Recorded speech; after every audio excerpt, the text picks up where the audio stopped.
اور آپ کو پتہ چل گیا کہ اب ہمارا انصاف کا نظام کدھر جا رہا ہے. یہ بتائیے گا جتنی فکر شاید عمران خان کی بہنوں کو ہے، عمران خان کی شاید اتنی تو رہنماؤں کو نہیں ہے. تو ایک مدعا یہ ہے کہ نہ نواز شریف نے ڈیل کرنی ہے، نہ شہباز شریف نے، نہ زرداری نے. سیدھا مدعا ہے آرمی چیف اور ادارہ. تو کیا آپ انیشیٹ کریں گی اپنی بھائی کی خاطر کہ کوئی مذاکرات کا عمل شروع ہو، جو ڈیڈ لاک ہے وہ ختم ہو؟ کیونکہ عمران خان کی ضرورت ہے ملک کی، طاقتور فوج بھی ملک کی ضرورت ہے، مقبولیت ہے، طاقت ہے. تو آپ انیشیٹو کیوں نہیں لے رہی؟ آپ کو کون سی چیز ہوتی ہے؟ دیکھیں، اول تو آپ نے فوج کی بات کی، ادارے کی بات کیا. میرے اور میرے بہن کے جو ہسبینڈ ہیں دونوں ایئر فورس میں تھے، تو ہم تو خود اس فوج کے ساتھ ہمارا تعلق ہے. تو آپ جب فوج کی بات کرتے ہیں، میرے خیال میں یہ پوری بات نہیں ہے. فوج کے ساتھ ہی بات کر رہی ہیں آپ. عاصم منیر کی بات کر رہے ہیں. عاصم منیر کو اگر کوئی اپنے خدشات ہیں آ کے ہمیں بتا دے، ہمیں کیا پتہ ہے؟ میں کیوں بات کروں؟ اس کو مسئلہ تو اس کو ہے جو ہمارے بھائی کو جیل میں ڈالا ہوا ہے. اس مسئلہ تو جس کو ہے وہ آ کے بات کرے، بتائیں تو صحیح ان کا مسئلہ عمران خان سے ہے کیا. کیونکہ وہ لوگوں کی آواز ہے اس لیے اس کے ساتھ مسئلہ ہے. وہ عمران خان کو نہیں دبانا چاہ رہے، وہ آپ کو دبانا چاہ رہے ہیں. عمران خان کیا مانگ رہا ہے؟ وہ کہہ رہے ہیں میرا مینڈیٹ واپس کرو. وہ آواز کس کی بن رہے ہیں؟ وہ لوگوں کی آواز بن رہے ہیں. عمران خان آپ لوگوں کی آواز ہے. کروڑوں ووٹ جو آپ لوگوں نے ڈالے تھے انہوں نے چوری کر کے ان کو پکڑا دیے. اب آپ کے لیے جب کھڑا ہو کے عمران خان جیل میں بیٹھا ہے تو وہ آپ عمران خان کیا ڈیل کرے کہ آپ کے ووٹ کے لیے نہ کھڑا اور اپنی زندگی مانگے؟ عمران خان نے نہیں مانگی اپنی زندگی.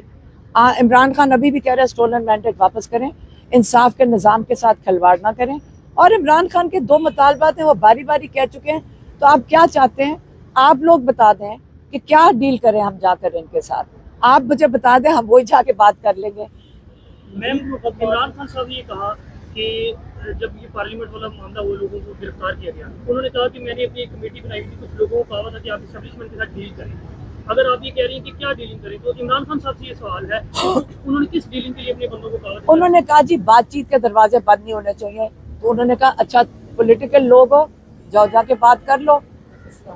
پاکستان کی جو کہتے ہیں نا سیاست، تو انہوں نے کیونکہ لوگ کہتے تھے عمران خان بات کرنے کو تیار نہیں. انہوں نے کہا ٹھیک ہے کمیٹی بنا دو.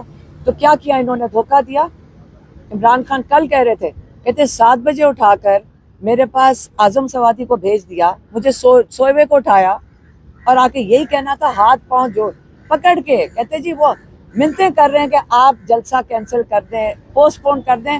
اور انہوں نے ڈیٹ دی 8 تاریخ کی.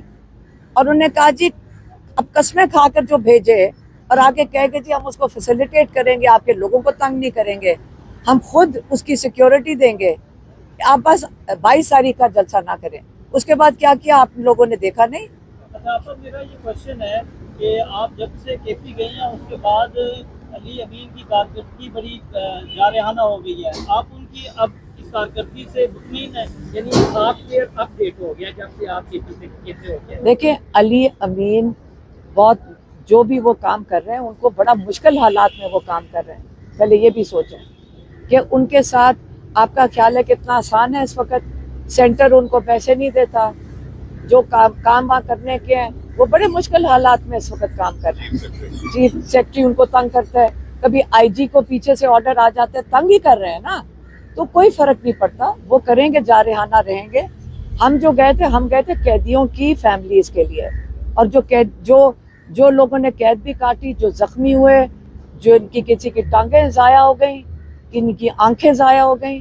تو ہماری کوشش ہے کہ ہم نے والنٹیرلی ایک قسم کا گروپ بنایا ہے جو ان قیدیوں کی فیملی کو اور ان سب کی مدد کر رہے ہیں اور ان کی ریہیبلیٹیشن کر رہے ہیں. کئیوں کی نوکریاں چلی گئی، آنکھ ضائع ہو جائے نوکریاں چلی جاتی ہیں، تو ان کی مدد ہم کوشش کر رہے ہیں کہ ان کی مدد کریں.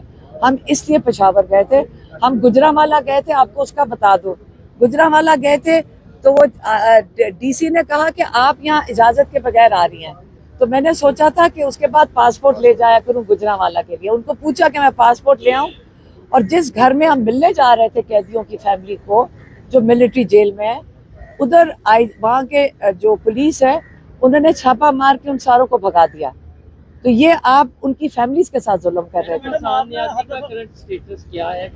ملٹری جیل میں اور کہاں ہے، باقیوں کے ساتھ جو وہاں پہ بچوں کے ساتھ زیادتیاں بہت ہو رہی ہیں، وہ بچے غریب ہیں، کئیوں کو ہم مدد کرتے ہیں تاکہ ان کی فیملیز ان کو ملنے جا سکیں، ان کے پاس اتنے پیسے نہیں ہیں کہ وہ پیٹرول اتنا ڈلوا سکیں 1-2 گھنٹے کا سفر کر کے۔ تو ہم اس وقت اسی پہ ہمارا زیادہ فوکس ہے کہ جو لوگ جیلوں میں ان کی فیملیز کو فیسیلیٹیٹ کر سکیں، ہم جتنا کر سکتے ہیں والنٹیرلی۔